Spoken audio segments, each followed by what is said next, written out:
So we're going to talk about soil fertility and fertilization.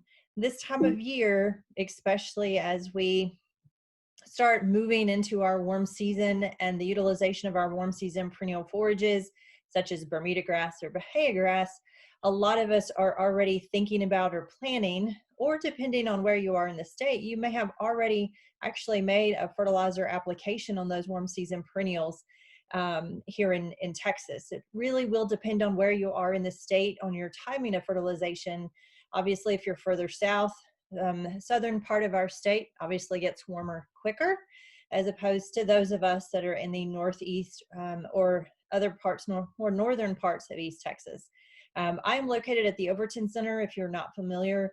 That is in Northeast Texas, basically between Tyler and Longview, if you're not familiar with where the Overton Center is located. So whenever it comes to fertilization of any of our forages, soil testing is always the best place to start. Now, it may not necessarily be ideal at times because of trying to get samples or to get analysis back very quickly from a lab. Sometimes we are limited by that. This time of year, of course, is going to be very busy, especially for our soils labs, whether it's at College Station or at Stephen F. Austin in Nacogdoches.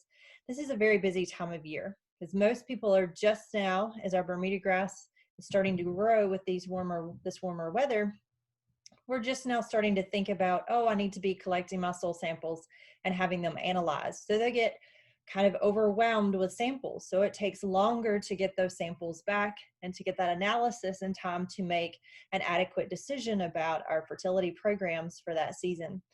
So it is ideal to start with soil testing. Obviously, if, like I said, the best place to start is with a soil test. An annual test or collecting samples every year is going to be the most effective and is especially recommended for our hay meadows. Our hay meadows, where we are harvesting round bells or square bells on a regular basis, are utilizing the heavier load of our nutrients. We have high turnover of nutrients. As we are baling that hay, we are wrapping those nutrients into those bales, storing them in a barn to feed to our own livestock later, or we're selling them to our neighbor or another producer down the road or within our state. So we're changing the nutrient status of that soil constantly by harvesting nutrients and then needing to put more nutrients in for that next hay harvest. So for a hay meadow, I definitely recommend collecting soil samples every year. Ideally, you want to do that well in advance. An excellent time would be in the fall, after your previous hay season has kind of wrapped up and you're moving into your winter activities. That's a good opportunity to collect those samples. We tend to have moisture in the fall, so it may be easier to put a spade or soil probe into that soil to be able to collect your samples more easily, as opposed to if it's very dry and kind of rock hard. And then also by doing those in the fall, it gives you adequate time to get your analysis back, to make decisions about your plan for the next season, and to be prepared when our Bermuda grass breaks dormancy and starts actively growing. Because as we know in Texas, that can vary. Our weather varies and tends to go through some extremes sometimes.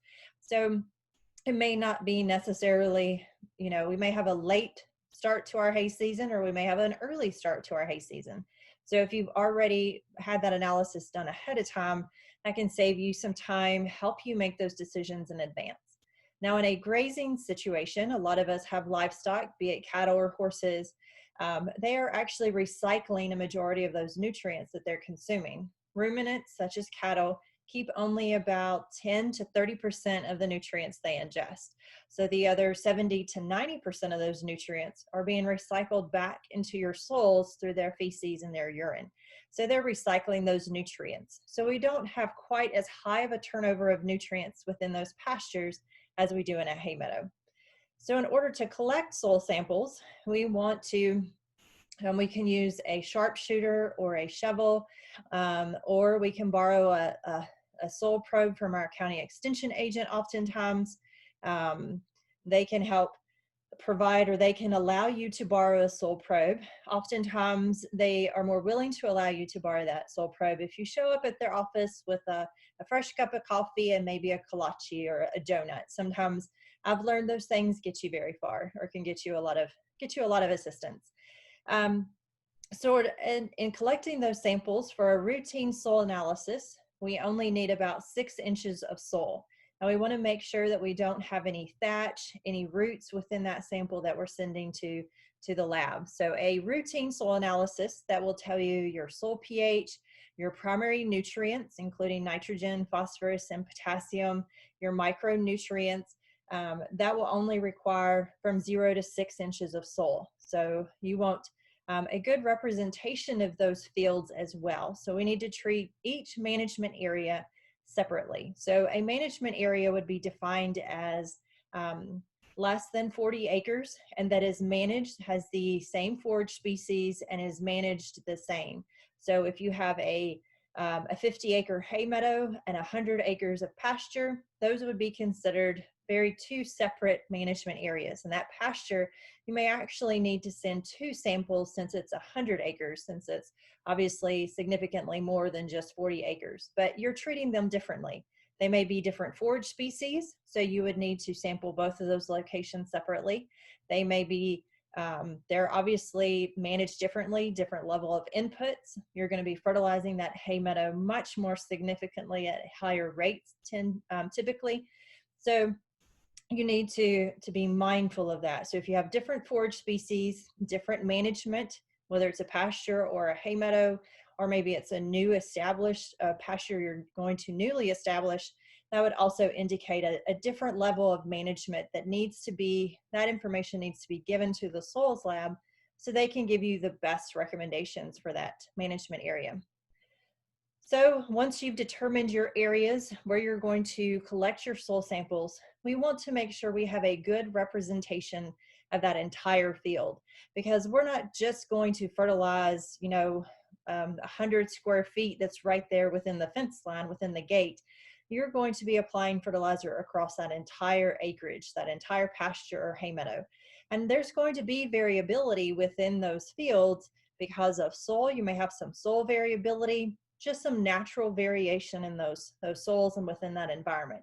So we want to make sure we have a good representation of that entire area. So you need to collect 15 to 20 cores randomly selected from within that field. Collect those cores using a sharpshooter or a shovel or a soil probe, as you can see in these pictures, these images. You're going to collect 15 to 20 cores, mix those in a clean plastic bucket, and then you will pull out basically a composite sample of that entire field. You can collect or you can access soil bags as well as the forms from your county extension agent. If you are staying at home and trying to limit your exposure to other people, or if your county office happens to be closed, maybe it's on a weekend, or there's some other reason the office is closed, you can locate the soil testing forms for College Station on the website soiltesting.tamu.edu. There will be a website at the end that I'll share with you that you can access that website from there as well. So you can download the forms from home, print them off, and they give you directions on how to sample and then how to ship or send that sample to the soils lab in College Station. You're basically going to be sending a pint of soil. Now the bags, if you've collected those from your county office, or if you happen to have some laying around, they are marked for 1 pint of soil. So you don't necessarily have to measure it out specifically. Those bags are marked. But if you're going to ship them in your own container, then you would need to make sure that you send a pint of soil to the lab. Dr. Olson, Yes. we have a question. Okay, thank you. Dana is asking 15 cores per how much acreage? Okay, so 15 cores per management area, and a management area would be no more than 40 acres. So if you had, I would say if you had 50-acre pasture, that you would collect 15 to 20 cores within that 50-acre pasture, even though it's a little more than 40, obviously. So if it's 50 acres as opposed to 40, I may actually think about collecting 20 cores within that 50 acres, so make sure I have a good representation of that pasture. And you want to make sure you're collecting them from random locations within that field. It's a good point. Thank you for asking that question. It's also important when you're collecting those cores that you are being mindful, avoiding. If it's a pasture, you may want to avoid where you've been feeding hay.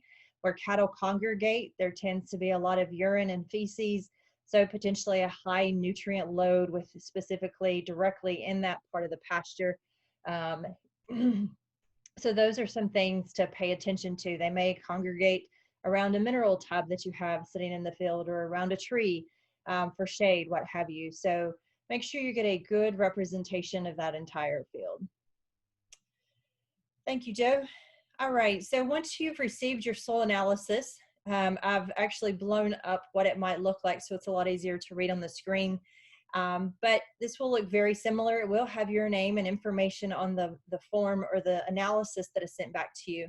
And based on the information that you have given the lab in regards to what you're are trying to achieve, such as harvesting hybrid Bermuda grass, whether it's Tifton 85 or coastal Bermuda grass for hay. In this scenario, it's a non-irrigated field. The anticipation is 3 hay cuttings. So you want to make sure you tell the lab what forage species you are growing and what it is being utilized for. Is it grazing? Is it hay? Or maybe it's a combination of both, and you can tell them that. They are going to make recommendations based on the sample you send, as well as what your goals are.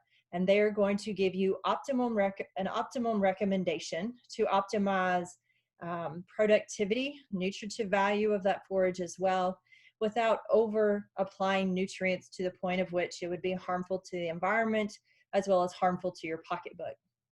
So this particular analysis was on hybrid Bermuda grass for hay. The soil pH, you can see there, the results were 5.5. According to the Soils Lab at College Station, it's considered moderately acid. The Soils Lab at College Station and many universities, that would include Stephen F. Austin and Nacogdoches, consider the critical level of soil pH to be 5.8. And we'll talk about soil pH in a little bit more detail. And then it will list our primary nutrients: nitrate, nitrogen, phosphorus, and potassium, our N, P, and K. Those are our primary nutrients because they are needed in the largest quantity. And it will give us our results in the units will be parts per million. Now, even for me, I don't think in parts per million. It's not a unit that I use on a regular basis or every day. So an easy way to convert that to something that we can relate to much more easily is multiplying by 2 will give you pounds per acre. So 21 parts per million of nitrate nitrogen means that you basically have 42 pounds of nitrogen per acre. So that can help you kind of convert that to something that's more easily recognizable, and then can compare that to what the recommendation is. So you can see on this particular analysis, phosphorus is very high, potassium is low. There will be micronutrients, or secondary nutrients will also be part of this routine soil analysis, and that would include calcium, magnesium, and sulfur. You will see on the far right column on the far right side of your soil report, it will give you a fertilizer recommendation. So you can see on this particular one, 55 pounds of nitrogen, actual nitrogen per acre, no phosphorus since phosphorus is very high, 120 pounds of potash or potassium. And then below that, you will see a limestone recommendation or requirement based on your soil pH and that desired critical level of 5.8 per the lab. So they're recommending 1 ton of 100% ECCE lime per acre. You will also see additionally at the bottom of the soil analysis, there will be specific details based on your recommendations or the recommendations the lab is giving, and then some additional information. So in regards to, because this is a hay meadow, there are additional nitrogen recommendations. They recommend applying an additional 100 pounds of nitrogen per acre following each hay harvest, especially if you're anticipating additional cuttings. There may be specific recommendations for other nutrients depending on the overall recommendation and what you're trying to achieve. And we'll talk about what some of these recommendations are in a little bit more detail as we talk about each of those individual nutrients. So we're going to focus tonight primarily on our primary nutrients because they are needed in the largest quantities. So we're going to focus on nitrogen, phosphorus, and potassium. So when we look at the nutrient uptake of coastal Bermuda grass, so how much nitrogen, phosphorus, and potassium is actually needed for Bermuda grass production? Now, this is coastal Bermuda grass. It is a hybrid variety of Bermuda grass. Our hybrid varieties are going to require higher nutrient inputs because we expect more out of them. They're very productive. They are high in nutritive value, oftentimes more so than some of our other forage species, as well as some of our other Bermuda grass varieties. So keep that in mind. Recommendations will change depending on the species you are growing, maybe even the variety of that species of forage that you are growing, as well as what your particular goals are. So for coastal Bermuda grass, to produce 1 ton of coastal Bermuda grass, we need 50 pounds of actual nitrogen, 14 pounds of phosphorus, and 42 pounds of potassium. Now, those 3 numbers are fairly easy to remember: 50, 14, and 42. I use those quite often when I'm talking to producers and making recommendations and talking about what is actually needed, not only to produce yield of Bermuda grass, but also to maintain nutritive value or forage quality. And then, of course, with our perennial forages, persistence. Enable those forages to last more than just 1 season so that they continue to be productive through our lifetime and maybe onto even through the lives of children or grandchildren that may take over the property. So we're going to talk about each primary nutrient in regards to why it is important for forage production. So nitrogen. Most of us understand the more nitrogen we pour into our Bermuda grass pasture, our Bahia grass, or our warm season forages, or even our cool season annuals, when we apply nitrogen, we're going to see an impact on yield or how much forage is produced. We're also going to see an increase in crude protein content, especially in hay production, as we are looking at the nutritive value of that forage to meet the needs of livestock. So this is a great illustration in this table where we have the amount of nitrogen that is applied in pounds per acre. Now that it may be over a season, that is not necessarily at one time. How that impacts yield, which is the second column. So as we increase nitrogen, we increase yield. And then on the far right, our crude protein percentage will also increase as we apply nitrogen fertilizer. Now, there are a few things that we need to be mindful about nitrogen. Nitrogen as a nutrient is a very mobile nutrient. So if we had gone back to look at that soil analysis, you saw the recommendations for additional nitrogen applications between hay cuttings.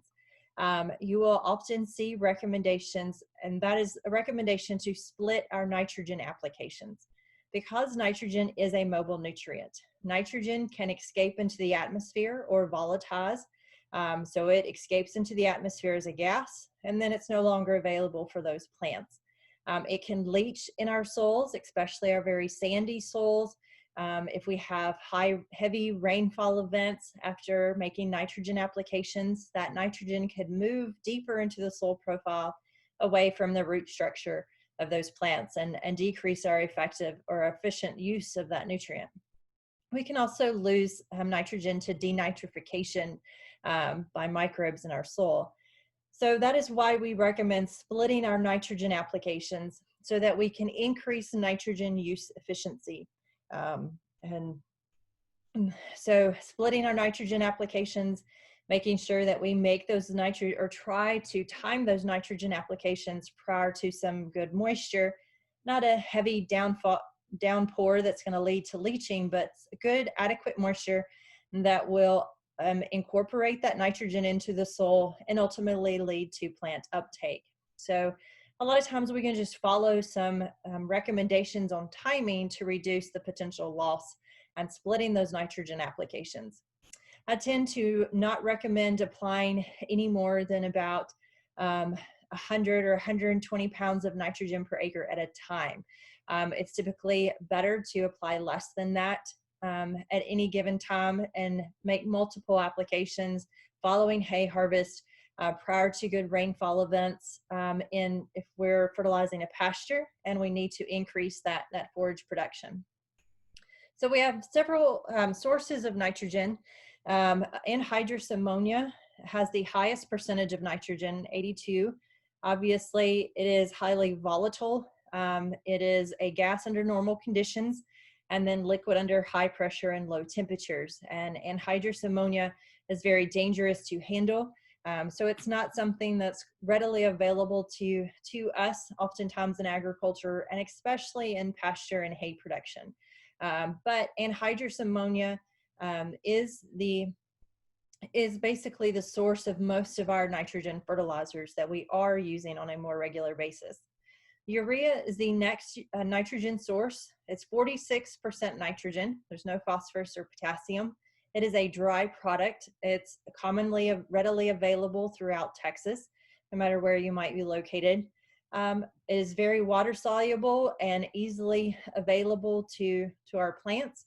However, or unfortunately, in order to break urea down to the forms of nitrogen, ammonia, ammonium, or nitrate nitrogen that are readily absorbed by plants from the soil, that urea has to go through multiple processes to break that, to go through chemical breakdown to get to that ammonium as well as that nitrate nitrogen. Unfortunately, because of that process, that increases our risk for volatilization or loss of nitrogen as a gas into the environment. So urea can be very, very volatile or highly volatile, unfortunately. In most research, probably about the highest percentage of nitrogen that was lost with the use of urea is about 20%, maybe even upwards to 30% if that nitrogen can be lost into the environment. Urea at times is a cheaper source of nitrogen. It is a source of nitrogen I often recommend. It is best to time it when we have adequate moisture. So the spring, so at the beginning of the season, beginning of our Bermuda grass or Bahia grass season is an excellent option. In the fall, towards the end of our season, or on our winter forages, such as annual ryegrass or any small grains that we might be utilizing for winter pasture, we tend to have more moisture at the spring and the fall periods of our year. So it's a great opportunity to utilize urea, potentially a cheaper source of nitrogen, and still capitalize on that nitrogen application. Other sources, ammonium nitrate, it's 34% nitrogen. It's also a dry product. There's very little to no risk of nitrogen loss with ammonium nitrate to volatilization. We can utilize ammonium nitrate during the hot, dry, humid periods of our summer, June, July, even August for most of us in Texas. We can apply that product to a dry surface, and ammonium nitrate will sit there and basically wait for that next rainfall. So we have less concern about loss to volatilization with ammonium nitrate. So using that product at the heat and humid times of the season can be advantageous to get optimal utilization of nitrogen. Ammonium sulfate is another option. It contains nitrogen as well as sulfur. So if you have a sulfur recommendation, that is an option. Ammonium sulfate, one thing we need to keep in mind, it is very acidifying to our soils, so it will decrease your soil pH. Now, in some parts of our state, as well as in other areas of the United States, a lot of producers use ammonium sulfate for the primary reason to decrease their soil pH so that nutrients are readily available to our plants. If you already naturally have acidic soils, you may want to think twice about using ammonium sulfate, or contact your county extension agent or someone like myself to seek additional advice on what's the best product for your given situation. UAN solution, which stands for urea ammonium nitrate, it's 32% nitrogen. It is a liquid product. It is composed of half urea and half ammonium nitrate. Because half of that product is urea, it is subject to volatilization, so we do need to keep that in mind. Try to time that prior to a rainfall. Utilize that product when we have adequate moisture. Being a liquid product, it's very easy to mix with herbicides or pesticides. Make sure you refer to that label for that product as to whether that is appropriate and recommended with that given product.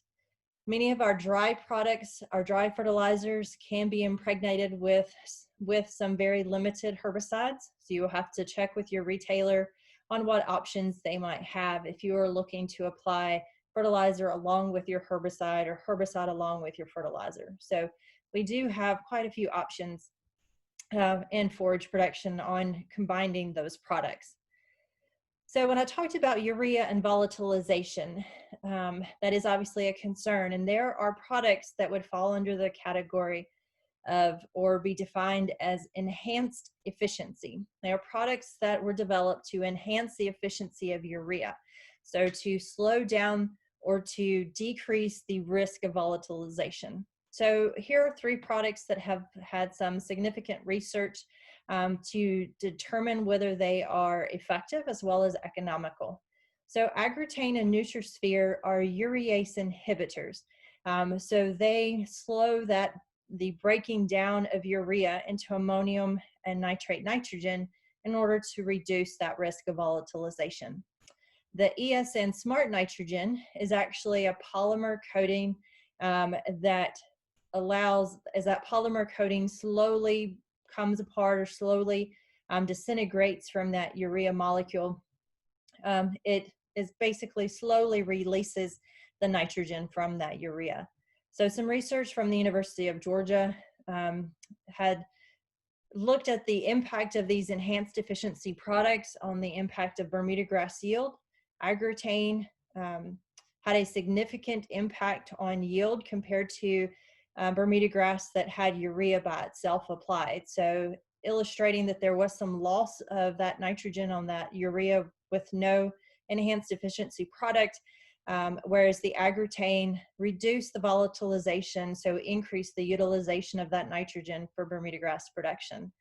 NutriSphere N was not effective at all. There were no differences in yield comparing that NutriSphere N versus urea that did not have any product on it. They did find that ESSN was very slow to impact the yield of Bermuda grass.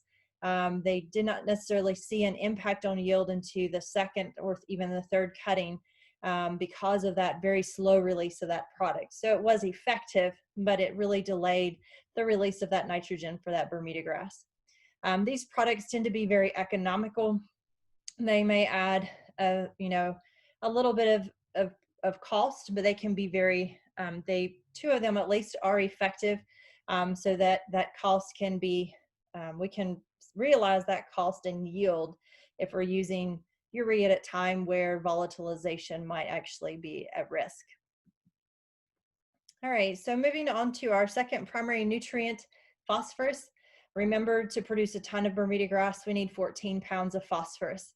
So not a lot of phosphorus for Bermuda grass production or many of our forage species, but phosphorus is still very important, especially for early root growth and development. So if you are establishing or looking to establish a new stand this year, and I've had a lot of calls this year about planting seeded Bermuda grass or jigs or Tifton 85 Bermuda grass, in that establishment process, it will be important to make sure you have adequate phosphorus available to those new seedlings or those new sprigs, because of course during that establishment year, it's very important that we develop a very strong deep root system so that we can ultimately have a good stand that will outcompete weeds and be persistent for a long period of time. So phosphorus is very important. Now phosphorus is it's very immobile, so it's not going to move like nitrogen does in our environment. But it is subject to stratification, where it can build up in the top 2 to 3 inches of our soil. And if we have soil erosion, that can lead to washing of that phosphorus into our lakes or streams or rivers. That can be damaging to other wildlife or other species within our environment. So we want to make sure as we are fertilizing that we have good ground cover and that we maintain good ground cover, so we don't have loss of any of those nutrients, nitrogen, phosphorus, or even potassium. So some of our phosphorus fertilizer sources, you may have heard of DAP or MAP, DAP or MAP. DAP would stand for diammonium phosphate. It's a dry granular product. It's 18% nitrogen, 46% phosphate or phosphorus. So it's a dry product. So we have monoammonium phosphate, which is 11% nitrogen, 48% phosphate, and then triple superphosphate, which has significantly higher amount of phosphorus.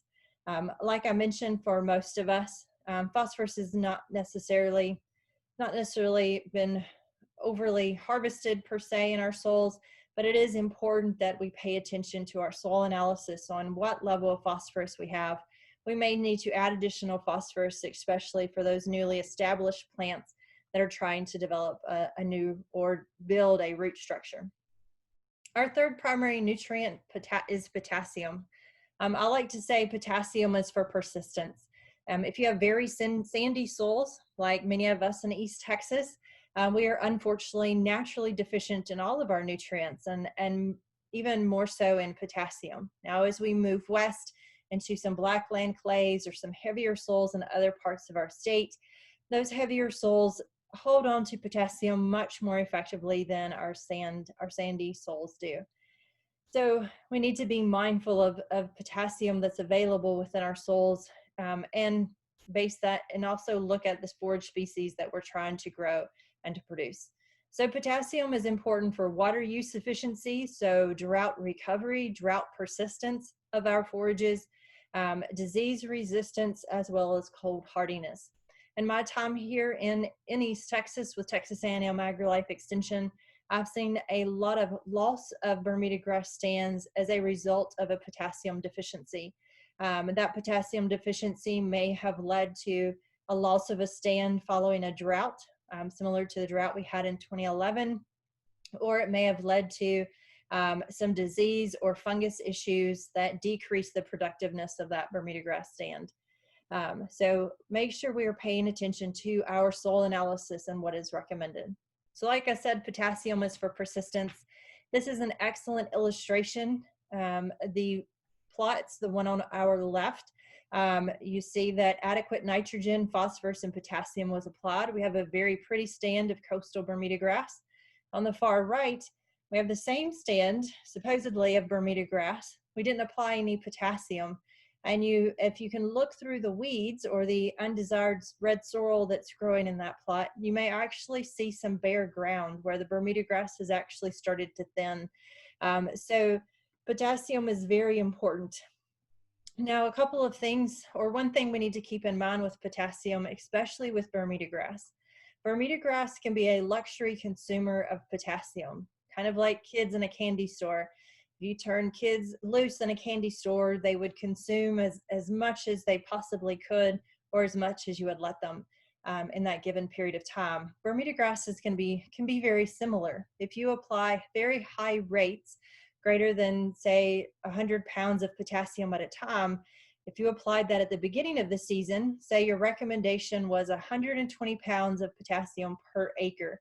I think that was actually what was on the soil analysis earlier. And you applied all of that at the beginning of the season. By the end of the season, you would actually have a potassium deficiency, because that Bermuda grass would use all of that potassium that you applied at the beginning of the season. And then by the end of the season, you would have a deficiency. And if we ended up in a drought or had a very severe winter, you may actually see a thinning of your stand. So even though you did what the recommendation was, if you read at the bottom of that analysis, it will also recommend that you split that potassium application throughout the season. Part of that application at the beginning of the season, maybe 100 pounds or maybe 75 pounds at the beginning of the season. After a hay cutting, add some more potassium, or if it's a pasture, maybe mid-season or when you're putting out additional nitrogen, add some more potassium. Olson, we have a question. Yes, ma'am. What soil texture class can be heavy and medium soil? Okay, so I apologize that I'm not as good with my soil classes as our soil scientists would actually be, but our blackland clays that we see in the central part of the state, clay particles in general have a higher cation exchange capacity and have the ability to hold on to nutrients much more so than our sandy soils, that very sandy soils that we see in East Texas that have a lower cation exchange capacity. So a lot of our soils in the central part of the state, as we move west, and even as we move into South and Southeast Texas, where we have some heavier clay soils. If if that particular, whomever's asking that question wants more specifics, I'll be happy to, you can send me an email. I'll give you my contact information towards the end. And you can reach out to me, and I'll be happy to seek additional information and list or provide with for you those soil classes that would fall into that category. All right, so overall, in regards to our primary nutrients, balanced nutrition is going to be important, making sure we are following those soil test recommendations. Now, a common question is, especially this time of year, I haven't had a chance, I haven't had time, I haven't gotten my soil analysis back. How do I know what I actually need to apply? Well, if you've done any soil testing previously, you can always go back to an older soil analysis. Hopefully you're keeping good records of what you have been doing, what you have been applying. If you have any concerns about your forage in regards to you feel like it hasn't been as productive in the past years as maybe it once was, that may mean that we need to increase our nutrients. If we haven't applied potassium in years, but we've been harvesting hay, we're definitely going to need to apply some potassium. If we can use nitrogen, very similar to it, kind of like a gas pedal, especially in our pastures, we need to apply nitrogen at the beginning of the season to promote new growth. And as the season goes, depending on our stocking rate, our rainfall, we may need to add more nitrogen to increase our yield, our forage production. Or if we have a lot of rainfall, maybe we have a lower stocking rate, we may not necessarily need as much nitrogen at a lower stocking rate. So we don't end up with so much forage that our cattle can't keep up with it, especially if we don't have a means to harvest it as well. So I'll be happy to make recommendations or provide information if you have questions about making fertilizer applications without an actual soil analysis. So a lot of that will depend on your forage species, your goals, what you're trying to achieve, and then if you have any history information, I'll be happy to help. All right, so soil pH was mentioned. Soil pH can be important, very critical, and impact our nutrient recovery, so the ability of our plants to utilize those nutrients. Now, this table is a very broad stroke across a lot of forage species. So forage species are going to vary in their tolerance of soil pH. Some forage species, such as legumes, require soil pH above 6. Other forage species, such as Bahia grass, will tolerate more acidic or a lower soil pH than something like Tifton 85 Bermuda grass. So it will vary depending on your species and maybe even your variety of forage that you're trying to grow. So always seek more information from your county extension agent. You can always call the Soils Lab, or you can contact a forage specialist such as myself, and I can help with some of those recommendations on your appropriate soil pH. So the Soils Lab at College Station, as well as at SFA and Nacogdoches, consider 5.8 to be a critical soil pH for a lot of our forage species, and even Bermuda grass. So you can see that line is indicated on this chart with that blue line. So as we drop below that soil pH, as our soils become more acidic, you can see decrease in the percent of that nitrogen, phosphorus, or potassium that is recovered or utilized by those plants. So maintaining an appropriate soil pH for the species, the forages that we are growing, is going to be important so that we have nutrient use efficiency. So those plants can use the nitrogen, phosphorus, and potassium that we are applying or that is already available in the soil. As our soil pH drops, unfortunately, some nutrients such as aluminum and manganese become much more readily available, and they can actually become toxic to many of our plants and decrease their ability to recover other nutrients that they need in higher quantities for forage production. So in regards to improving our soil pH, that will require applications of lime. So limestone quality is measured or is based on neutralizing value, is also based on particle size. So the ability of that lime to change our soil pH and to change it very quickly. And that quality is given a value of anywhere from 0 to 100%, and that is called the effective calcium carbonate equivalent, so ECCE. So on the soil report that you received back will tell you 1 ton of 100% ECCE lime per acre. So make sure as you are looking at or seeking or looking for limestone, make sure, one, that it is calcium carbonate product. It is actual lime, so it will change your soil pH. There are a lot of liquid calcium products that are out there that are intended to be applied to add calcium to our soils for given crops without changing the soil pH. So make sure the product that you're looking at, it is actually going to change your soil pH in a positive manner, increasing your soil pH if that's the desired effect. If you cannot buy 100% ECCE lime, some of our lime may only be 80% ECCE lime, or ag lime oftentimes is around 60% ECCE.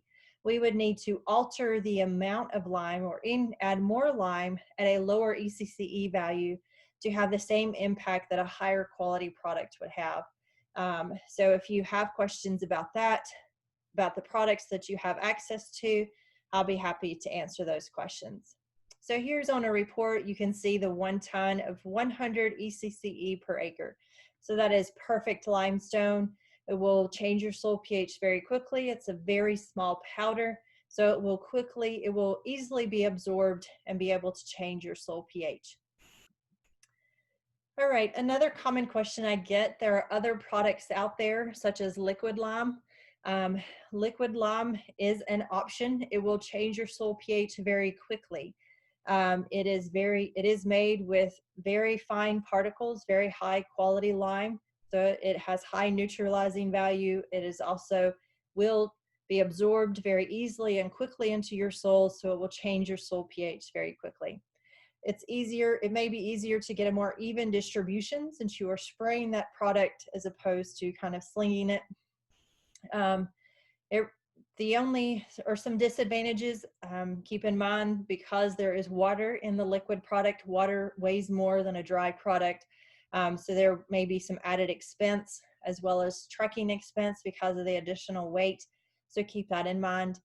It will require the same amount of dry lime as dry spread based on a soil test. And it is very hard to go from a dry product and convert that to a liquid product that's half water in regards to what's the best recommendation on the volume of a liquid to equal the same impact of a dry product.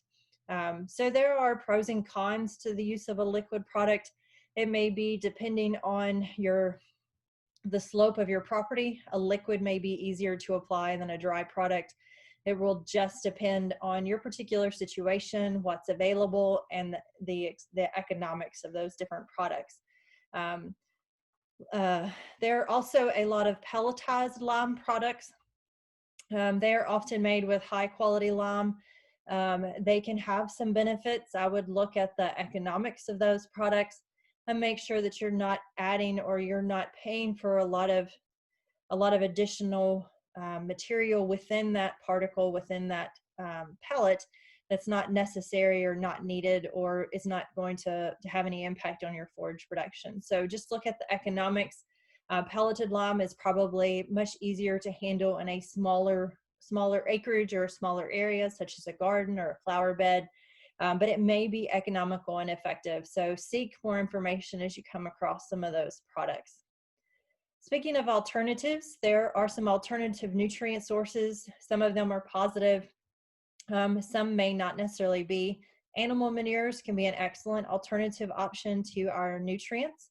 And this chart shows us the variability of available nutrients in those manures or in that litter. So the number outside of the parentheses is an average. The number within the parentheses is a range. So if we look at broiler litter, which is very popular in parts of Texas where we have a lot of poultry production, so East Texas, in around Nacogdoches, around Mount Pleasant and Camp County, Titus County, even in Anderson County, there's some poultry production. So for many of us, we may have access to some broiler litter or even layer litter, maybe up around Bowie County and Red River County. You may have access to some of those options. If we look at broiler litter, on average, 58 pounds of nitrogen, but it can be anywhere from 34 to 89 pounds of nitrogen per acre.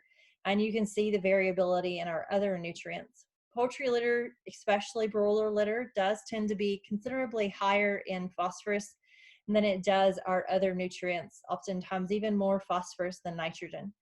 So be mindful of that particular issue being high in phosphorus as you are using some of these products, as well as the variability.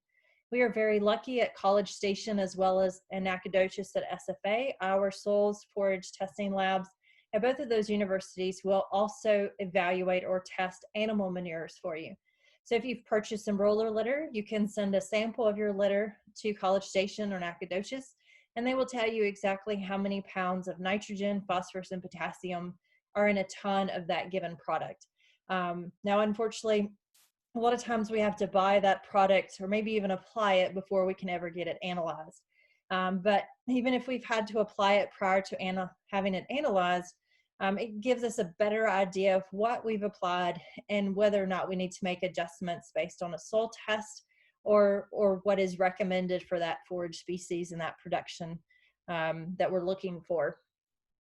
One thing we also need to keep in mind, the nitrogen within broiler litter or poultry litter comes in varying forms. Some of it will be urea, some of it will be ammonium, some of it will be nitrate nitrogen, but not all of it will be plant available. Some of it, especially that urea, will have to be broken down over time. So it's almost a slow release of some of those nutrients.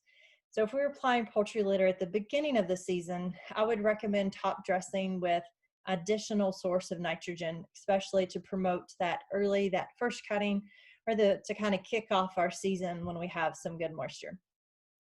There are a lot of non-traditional alternatives as well. Dr. John Jennings from the University of Arkansas has been successful in evaluating a lot of these non-traditional products.